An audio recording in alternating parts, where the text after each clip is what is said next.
I don't know. I don't want to turn anybody into Jeff Bezos. But you might want to back off the sugar if you're on SNAP. That's the word we're getting. No sugary treats if you're on SNAP. And I'm torn. If you are somebody who, have got kids and you're struggling, you're not living off the government, you're struggling. I mean, it would be nice to have something, an Oreo to be able to have for dessert or something. But the argument is, and I agree with, this is not good for you. We're going to cause more problems if we're giving these really high sugary, high fructose corn syrup stuff to the people who can't necessarily afford the medical care and the medical treatment and take care of yourself. That's just adding stupidity on stupidity.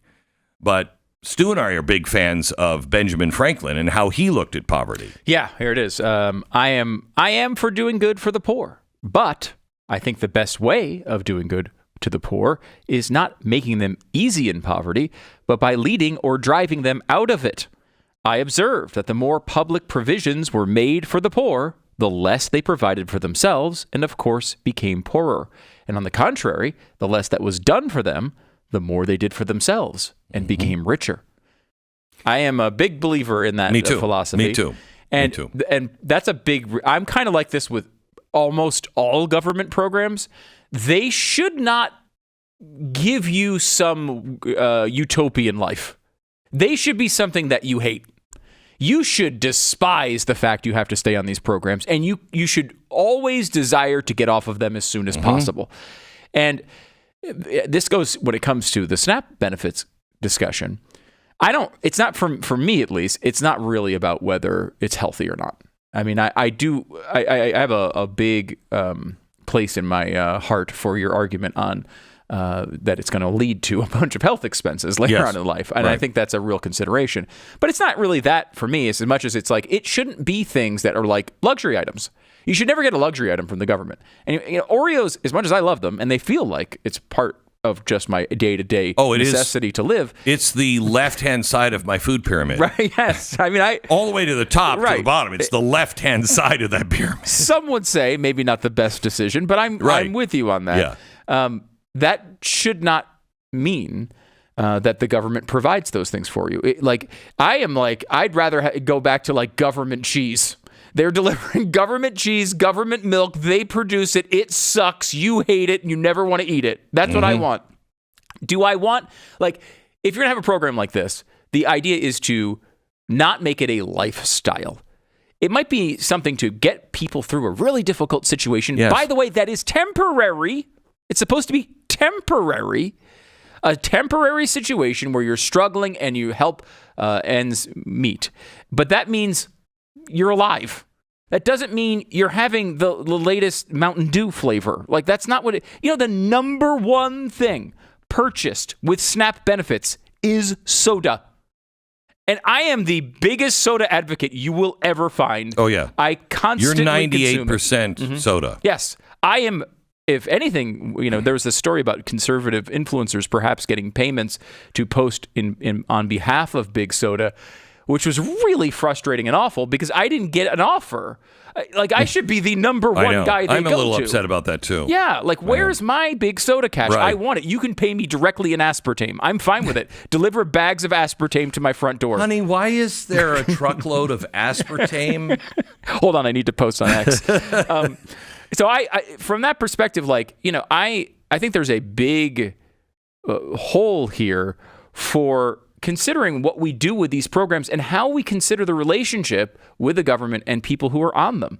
People who are on these programs should desire to get off of them. Mm-hmm. We shouldn't be they used to have food stamps and then they made the cards, and one of the talks about that, it's kind of embarrassing for these people who go and use them. And look, I'm not looking to, shame people. You shouldn't have shame for going through a tough period, but it also shouldn't be something where you're like, this is great. Hold on, let me pay for all the food I have so then I can use the extra money for liquor, or I can use the extra money for an iPhone or whatever else. These should be desperation programs. The government, if it's going to provide these services at all, should be providing them to people who are desperately in need to get over a hump that is temporary. That should be the design of these programs. So do you know the history of that phrase from Benjamin Franklin? Do you know what that's about? I think so. He was in Europe, right? He was in England. He did travel. He was traveling in England, and somebody said, you hate the poor because and he's like, no, I don't. I'm watching what you're doing, and everything that you're doing is making the situation worse for them. They get poorer and poorer and more reliant on you. We found, the churches should do it. Yeah. And you shouldn't just give it out we should make people uncomfortable in their poverty so they want to get out. There, if you read Noah Harari, is that his name? Harari. Anyway, that guy. Geraldo. Yeah, yes, you read Geraldo's book. Yeah. You read Harari's book, and he talks about what are we going to do to this useless population. Well, there's your first problem. Yeah. Okay. If you're looking at people as useless, then you do have to do something with them. But who's making them useless? Our school system is making them useless. They cannot read. They can't reason. They can't think. They can't do mathematics. And then on top of it, the elites are controlling all of our tech, and it's going to get worse and worse and worse. I mean, Stu, tell the story about homework last night with your son. Oh, yeah. So we had baseball. By the way, Zach 2 for 2 with a triple. And so we get back from the game, and it's late. And he has been, from the moment we left school, it was baseball all the way, and it's like 9:15, 9:30 when he's done with the shower. He's beat. When you have to run for a triple at that speed, that'll do you. So he has to do homework, and he's got math homework, and he's in some advanced math class where he's now looking at, he's to the level now in 7th grade where he's beyond what I can actually remember and do easily. He's like, oh, can you help me with this? And I'm looking at him. I remember that hit me with my kids when they were in 1st grade. But anyway, go ahead. And I'm looking at this thing, and I'm like, it's some, advanced graphing formula. Yeah. And I'm like, I sort of remember seeing something like this 30 years ago, right? Like it's beyond my level. Right. And so when these things happen, I've been using like ChatGPT or Grok or whatever to kind of reteach it to me in a brief lesson so I can kind of talk him through it. Because and it's really helpful like that. And you can... Don't let your kids do it. Don't let your kids get access to it. Right. Because... It'll do all their work. Right. Yeah. So what I usually do is I'll be like, hey, help me understand this and explain it to a 7th grader. And it gives you a little outline of okay, here's the formula. This is how this works, and then it kind of comes back to you. It's like a language maybe you learned a long time ago, and when you get kind of a couple of words, it starts piecing back together in your mind. So it's been really helpful. But last night, I'm tired. He's tired. It's late, and I'm like, I just even after I did that exercise, could not really remember how to do whatever he was attempting, and so I was like, well, let me just try to type it out and have it graph the thing for me. Maybe it'll set me up. I do that. I type in the question that he's got on his paper. It does the whole work and graphs it out for me. And I'm like, wow, that's amazing. But still, I'm at the point my brain is not working. I cannot get there. Then I wind up taking a picture of his actual question, just a picture of it, input it into the AI, and it reads the question. It then explains it to a 7th grader step by step, and then answers it at the bottom. And so I have him. I'm like, you read this because I'm legitimately not getting it. And I read this. He reads the step by step. How to understand what's going on, what each thing means. And he's like, oh yeah. This is easy. Before he gets to the answer. And you gave him the answer? I didn't give him the answer. It was at the bottom. So I made sure he didn't get to that part of the thing. Right. I think you just know it's my son. He's never going to read all the way to the end. Right. No, I think what you want to do, correct me if I'm wrong, Glenn, because you're the AI expert around here, but what I should have done is say, don't give the answer at the end. And then no matter what. Well, you could have just cut it off for you, so you had it and you could check his work. That is what wound up happening. Yeah. But it was fascinating. And then I started thinking, I am super restrictive on phones. My kid doesn't have one. I don't let them. Every single thing is locked down. They can't even log into their devices without coming to me and making me type in or give my fingerprint for them to get in. I'm like obsessive about this. I've read Jonathan Haidt's book. But that is terrifying, by the way. It is a terrifying book. And if you have kids, The Anxious Generation, read it hopefully before they turn on the age where you might be considering giving them a phone. I wish I would have read that. I wish it would have been printed before I did. Because I gave my kids phone when they got into high school because the school said they have to have one. And that's late. You already did a great job. No. It's so hard. I don't know. I'm sure every parent feels like this, but you just feel like a failure now.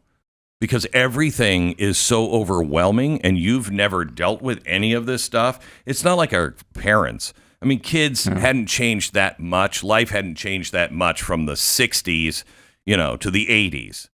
Oh, it's totally different now. Yeah. And you just feel like a bad parent at times. And we were at dinner with some of his friends after baseball, and they're 5 kids at the table. 4 of them are on phones at the table. My son's the only one without one. I'm sure this is going to lead to all positive things in the future. No, it will. I do believe it will for him. It's going to have some tough times. My point there, though, is that I'm obsessive about this. I lock all that stuff down as much as I possibly can. It's still difficult. Most of the parents I know are like, they're going to get it anyway. I can't sit here and obsess about freaking screen time all day. So, they're good kids. Look, I don't know. Was I a good kid? I don't know. But I will tell you, if I had access to that, I would be taking a photo of every single one of my questions and having a chat GPT or whatever answer them, filling it all in and getting on with my life when I wanted to play video games. Mm-hmm. And we're seeing this now. There was an instructor who teaches a college course, been teaching it for years and years and years and years, said, all of my students seem brilliant all of a sudden. Mm-hmm. And it's funny because none of them come for help after school and office hours. None of them ever ask any questions in class. They all get incredible grades, and until we have an in-room exam. And then they all do worse than everybody else from the previous years. And he's like, what's happening is that ChatGPT is, I think it's a coding thing. ChatGPT is doing all the coding for them, or AI or Grok or Gemini or whatever, and they're not learning it. They don't have any of the process. They don't know how to answer the questions. They don't know how to think through the problems. So, what does that lead to? Do you remember when I had Ray Kurzweil on in maybe 2008, 2009? Yeah. And he said that this was coming. And I said, Ray, that's going to make us incredibly lazy. And he's like, no, it'll give you time to think about other things. And I thought, okay, you don't know who humans are. I use it that way. I know people that do use it that way. It is enhanced what they do, and they're like, oh my gosh, I can create so much more.